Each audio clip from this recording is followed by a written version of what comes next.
Alex Kendrick, writer, producer, and star of the new movie Lifemark. Thank you so much for joining us. This story is about David, an 18-year-old boy who gets an unexpected message from his birth mum. She wants to reach out, reconnect, really turning his life upside down. And for you and your brother, Stephen, this is the first Kendrick Brothers movie that's based on a true story. How did you guys come across David's story?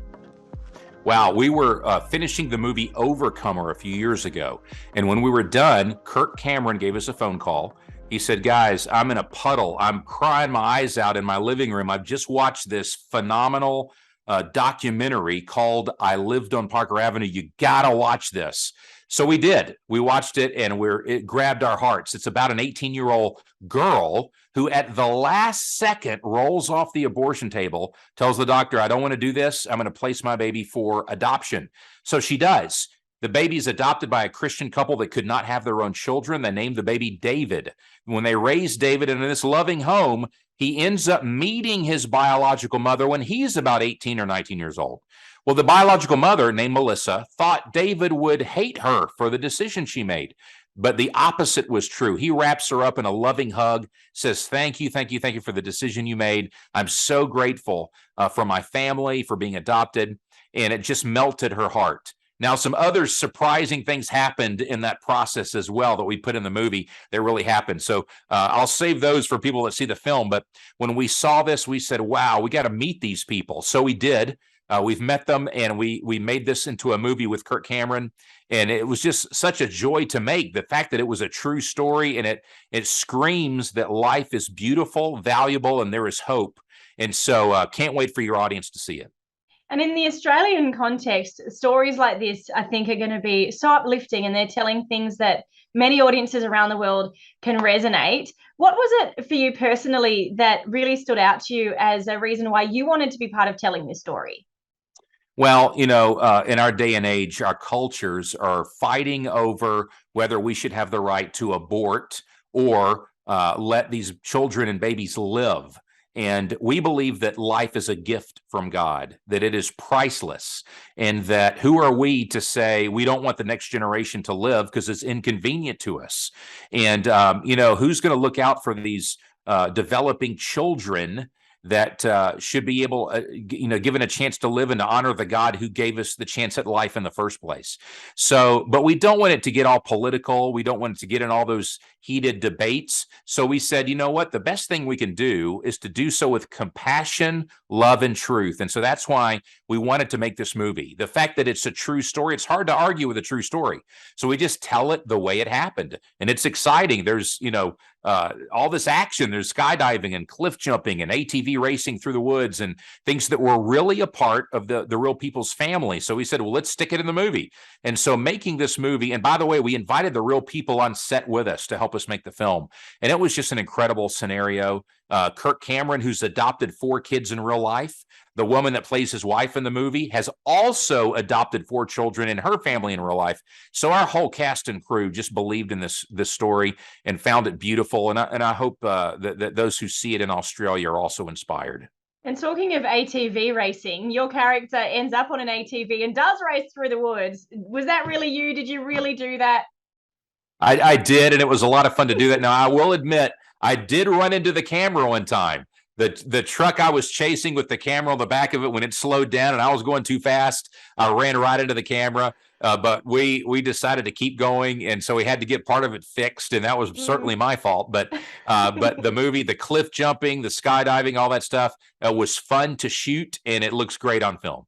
It does, and it brings a lot of adventure into a story that does deal with some really big emotional stuff, some big themes, but there's comedy, there's adventure in it as well. When you are dealing with such a huge theme and one that can get really political, even though in Lifemark it doesn't, which I do want to recognize, this isn't this isn't a argumentative movie at all. It really is just a beautiful, beautiful true story. When you're talking about something like adoption versus abortion that many people both inside and outside of the Christian audience will have such varied views about, how do you approach handling that on screen?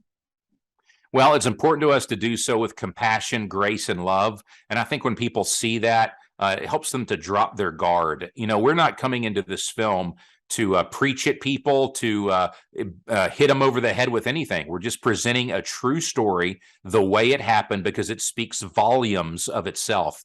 Now, we will tell people, as believers in Jesus Christ, we want people to know there's hope, and there is grace, there's forgiveness when you know the Lord. And so we do present those things. But when you see the film, you're going to realize, wow, there's nothing they throw it in our face at all. They just are telling a well-told, beautiful story where there is hope and there is redemption. And so we want more families to experience this. You know, we've had adoption even in our own family, and it's been a beautiful aspect. Yes, it is a hard journey at times, and everyone's story may differ, but at the same time, there is hope and grace in it as well. And we just believe the value of life is worth supporting. And we hope that that's what people get out of this film. And it's going to be a movie that certainly causes us to think about what our own views might be and how we handle conversations of this nature with people. What advice or what example do you think Lifemark gives us about how to do that, how to see the humans within some of these really politically charged ideas? Well, the answer is that truth must be balanced with love. Whenever you're debating someone on anything, if they don't sense that there is love for them in your heart, they're going to stand against you, even if you have fact after fact after fact. So what we're learning is, when we demonstrate to people that we do love them, we do have compassion in their circumstance, then they are open to us, which is what Jesus did. When Jesus would present truth, sometimes certain people had a hard time with it, and other people just melted and were open to everything he had to say. So we want to present this as gracefully as we can, acknowledging that everyone is loved by God and there is hope for everyone. And when we do it that way, we're finding a lot more people want to see it and are open to it. And it starts a conversation too about how within our Christian faith, the way that adoption relates to that, us being adopted into essentially the family of faith as Christians. When you look at this film and the making of it through that lens for yourself, what did that do to you to consider adoption as it relates to your own personal faith?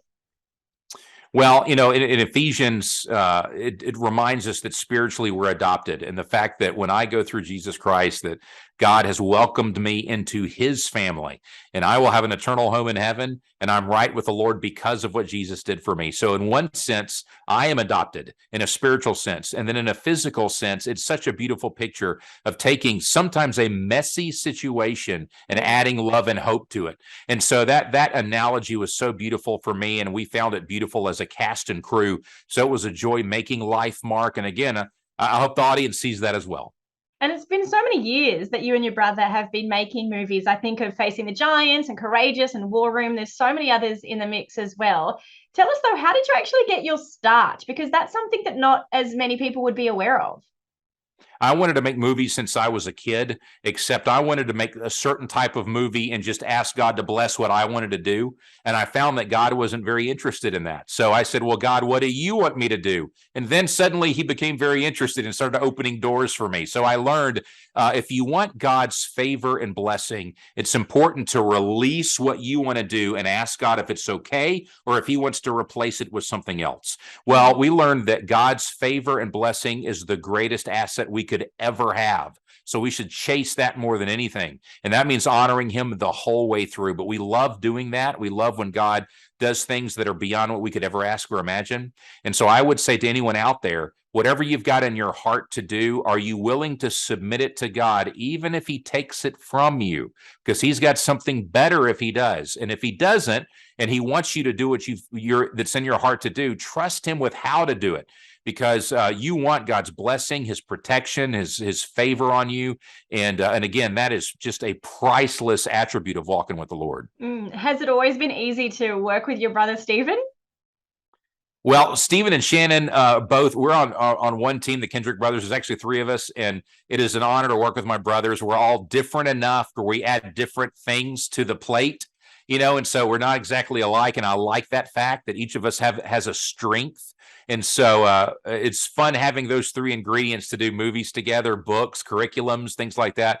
And so because each of us has a different strength, they're the point man in that area and the other two follow. And so it is fun to do all these movies, and it's been a real blessing. It's good you've got such a great team that you can work alongside because, as I mentioned, I mean, this is almost 20 years that you guys have been doing this. And when you think back from where you started to what you're doing now with movies, how do you think your approach to the stories, to filmmaking has grown and changed over that time? Well, God has certainly stretched our faith, that's for sure. You know, Hebrews 11:6 talks about without faith it's impossible to please God. It doesn't say it's just more difficult. It literally says it's impossible to please God without faith. So God always puts us in a scenario that he stretches our faith to grow us. And so we always, with each story, come upon a gap, if you will, where we have to say, God, we don't know how to get to the other side of this gap. You're going to have to help us. We have to rely on you. And he always comes through in a way that only he can. And so that teaches me that the Lord is still interested in us growing as we're making these movies to present to you guys. So, but that's the kind of God he is. He wants us to continue growing and bearing fruit and honoring him in the process. So yeah, there's many times where the Lord has stretched our faith with how are we going to come up with the budget for this one, or how are we going to shoot this in time or release it, or which distributor are we to go with. And so we have to go to the Lord and we seek him and honor him. And then he always opens the right door for us. And as we follow him, he brings more fruit than we could have ever imagined. So I would say the greatest thing you can do, it's the greatest thing we can do, is honor the Lord and seek him first. It's such a good thing to remember, the way that what we bring can actually be multiplied and the way it can impact so many people. And there's a lot of people that look to the movies that the Kendrick brothers make as truly a standard for what Christian cinema looks like. Is that a responsibility that you are comfortable with? Well, I'll just say, as long as we are honoring the Lord and seeking him first, it's not a worry that we have, though we do take it seriously.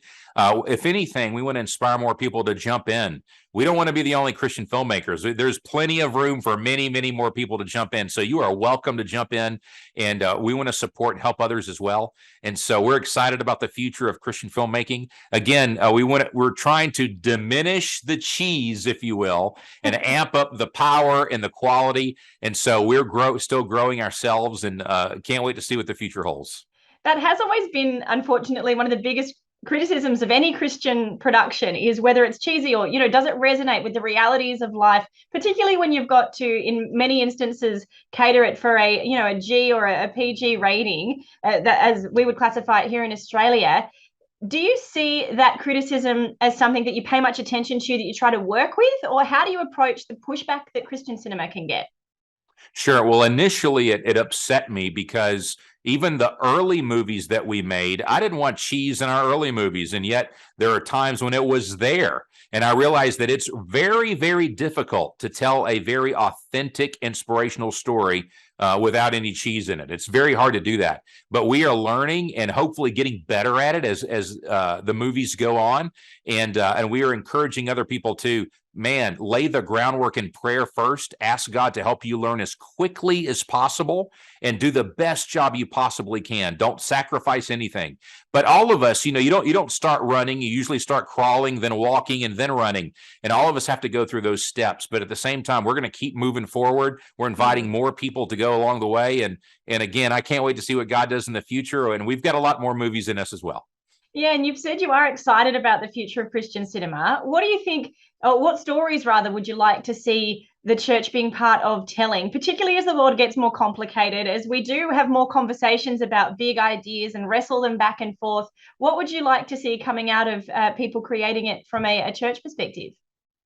Well, we love telling this true story, and we found from biblical true stories all the way to what God's doing today, the lives he's changing and how he's changing them. It's just very exciting. And so we're gonna do both. We're gonna tell stories. We're gonna do biblical stories. We're gonna find true stories that are worth retelling and do that. And so we're open to whatever the Lord would have us to do.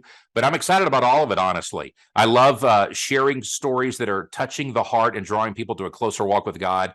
And so we're just encouraging others to think that way and pray that way and to do the same. Do you like the idea of getting to tell stories from a more complex point of view? If there is a place genuinely for the inspirational side of what Christian creativity brings, do you think there's also a place to maybe go into some of the I hesitate to use the word darker, but those parts of life that are just messy and that are bleak at times? Would you like to work more in those kind of stories as well? You know, there's room to do both, and we need both. We don't just need one type and one flavor of Christian film. We need films to explore a number of territories and themes. And so, and we're going to be gifted and called to those various themes. Now, I've been asked, would I do a war movie? Would I do a biblical movie? Would I do a period piece? The answer is yes. I would do all of it. So we ask God, point us in the direction you want us to go, and we'll go there. And so this movie, for example, is a touchy, sensitive topic that is a true story. But we said we'll do it, you know. And so Lifemark is an example of we're willing to go wherever the Lord wants us to go. And so other Christian filmmakers are coming to do the same thing. So my answer is there is room for all of it. And as long as the Lord is with us, I say we go there. And let's come back to Lifemark for a second, because it's extraordinary and it introduces us to some great talent as well. For people that watch this movie, what would you like them to be talking about afterwards, do you think, in terms of, I mean, the global engagement with this movie? It's going to be touching so many different audiences. What would you like it to leave with them?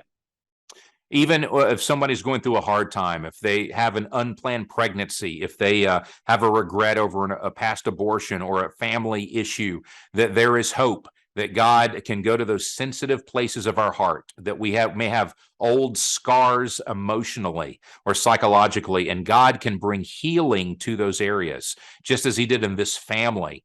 I'm telling you, the biological mother, Melissa, who struggled with, should I have given this baby away?